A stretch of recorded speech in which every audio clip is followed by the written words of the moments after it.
Okay, everybody, this is the video for Tuesday. Sorry, I'm posting it a little bit late. I was working on the topic descriptions today, and time got away from me. Anyway, I'm coming to you today from my office, where you can see the beautiful Peace Tea cans in front of me. Today, I want to talk about two things. One is the autoethnography in general. And then I want to talk about your research in particular. So first of all, the autoethnography in general. An important thing to keep in mind about the autoethnography is that this is not a traditional kind of paper. And the goal of it is to help someone understand your experience. We've talked about in-groups and what it means to be part of an in-group. I outlined several different ways to think about in-group membership. And the autoethnography would try to illustrate some aspect of your in-group membership. It could be how you became part of the group. It could be, things that you've had to deal with, or things that you've done as part of the group. It could focus on like how you've had to deal with the opinions, the prejudices, the stereotypes of the outgroup. The goal is, though, to help somebody to understand your experience. Just as a kind of an example, if I were doing this project, I would focus on being a soccer player. That's a group. I am part of a regular pickup soccer game. And I think I've mentioned this a couple of times in class. So there's a definite group. We meet twice a week on Wednesdays and Sundays, though not right now because of the coronavirus. But so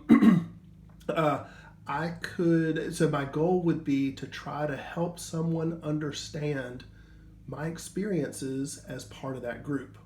For this particular group, I probably wouldn't focus on how I became a member because that's not super interesting. But I think what I would do instead is focus on more like what it means to be a member. And in doing that, I would probably focus on, like for example, a typical Sunday afternoon when I get together with my friends, these other players, and we play soccer. And in thinking about this, I could actually break it down into a few specific categories of events, things that happen that would help somebody else to understand, right, what it means for me to be part of this pickup soccer group. One of those things would be arriving at the field and stretching and warming up, kicking around. This is something we do every single time. You get there, you put your cleats on, you stretch a little bit, and then you get out on the field and you loosen up and you kick around. And we're a part of it is getting ready for the game to come, but it's also a really social thing. Talk to the other guys, catch up, what has been going on since last week, so forth and so on. What have you been doing this weekend? And so it's a way to like reconnect with everybody, but also a way to stretch. And then there would be the game itself. And if in this section, I might focus on just how fun it is to play soccer. I'm a busy guy. I'm obviously a teacher at NC State. I'm a parent. I'm involved in community groups. I have a lot of things going. But when I get on the soccer field, I don't have to worry about any of those things. All I do is play soccer. And in some weeks, it is the single best thing I do all week long. I get to run hard. I get to compete. It's a great release. It's a lot of fun. It's a lot of exercise, and I could write about that. Another thing that I could write about, or at least explore, is that I'm an older soccer player playing with a lot of guys who are younger than me and better than me. And so part of my soccer playing experience involves, trying to compete, but honestly not being good enough or not being fit enough to do it. Some of the guys I play with are half my age, really, really good at soccer. They can literally run circles around me.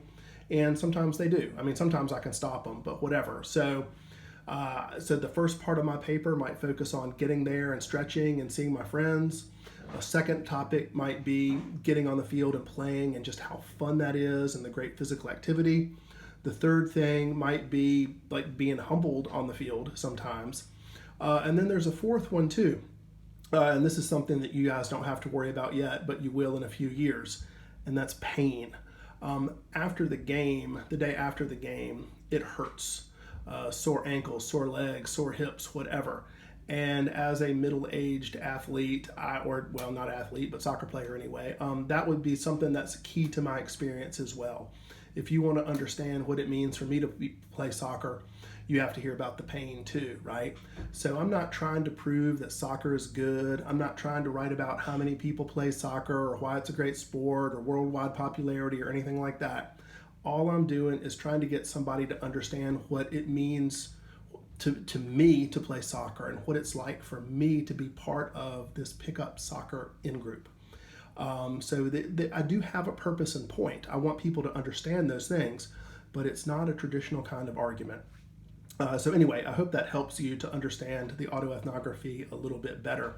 And if you look at those formal autoethnographies on our website, and if you look at the student papers on our website, with that idea in mind about the purpose and point and what an autoethnography is supposed to be doing, I think that will clear up a lot of things for you to the extent that you're confused about what this paper is supposed to be doing, what you're supposed to be thinking about, the direction it'll ultimately take, and that kind of thing. Now, on to the second goal for today, which is to talk a little bit about research. For paper number 3, you need 2 scholarly sources and 1 other source that just needs to be credible, whether it's scholarly or non-scholarly. When you get to paper number 4, you'll add 1 source to that. Ideally, you'll use the same papers, you'll write about the same sources in paper number 3, that annotated bibliography, that you'll ultimately use to help you write your autoethnography, which is paper number 4. You don't have to use the same sources, but obviously it's a bit more efficient if you do. So a few things about research. One is that you need to find 2 academic journal articles. I sent you an email the other day about this. I've also talked about this in a previous video. You'll use Summon for this. You can also use the discipline-specific databases that are available to you through NCSU libraries. You could also use Google Scholar. That's always a great option for you. When you're doing the research, here are a few things to keep in mind. One is that you're probably not going to find a source that's exactly about you or your in-group or your in-group experience, but you will find things about similar groups, similar kinds of experiences, and you can use those to help you kind of expand and explore your own experience. Another thing, part of your research will involve vocabulary. As you well know, scholars sometimes will use terminology that is different from what regular people, popular writers use, right? That was the whole purpose of paper number 1. But when you are doing research in Summon or one of those databases, if you're not using the right term, you might not get the right result. Even something as simple as the difference between anxious and anxiety, that could have really a huge effect on the kinds of search results. So as you're looking for sources, pay attention to the vocabulary, pay attention to the keywords, the subject words, and that can help you to improve your searches. Another thing that you can do as part of your research, if you find a really good academic source, take a look at that source's reference page, its list of sources, its bibliography. That's going to be a list of other peer-reviewed articles about the same topic, or at least about some aspect of that same topic. Do a quick scan down that list, and you may find some good sources really, really quickly. And depending on what kind of electronic source you have, you might be able just to click right on it and get the source without doing any additional searching. So that's important too. And as always, with these papers, we frequently will find that the opening section and the closing section of an academic journal article is a bit more helpful to us than the middle sections. Some of that data might be helpful, but a lot of times it's the kind of the broader introduction, the conclusions that you can draw from.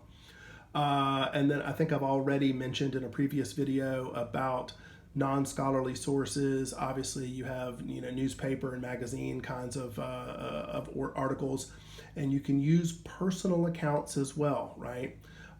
When a person is writing about his or her own experience, that can be credible. You'll have to judge for yourself how credible it is, but those can be really, really good sources, and I would encourage you to take those into consideration. And finally, just about the role of the sources in the autoethnography. The whole idea of the autoethnography, as I've said several times already, is to help somebody understand your in-group experience. It's not supposed to be purely a narrative, though, because otherwise we would just call it a story. The autoethnography is more of a kind of a study of your own experience. And to help your study and to help your perspective, this is really where you'll be using these outside sources. Like for example, when a few minutes ago, I was talking about like arriving to the soccer field and reconnecting with my friends. I bet I could find an academic source, probably a sociology source, about like catching up, small talk, those kinds of things, and the way that it cements a friendship or cements in-group bonds. I don't know that that source is out there, but I guarantee you that it's out there, right? And so that's a way that, in addition to me just talking about, like talking with my friends while I'm kicking around, I have a source that can help explain why talking with my friends is so valuable, how it helps to cement the group and keep us together and that kind of thing. Anyway, I'm at the 12-minute mark and I need to stop. As always, email me if you have questions. Good luck. Bye.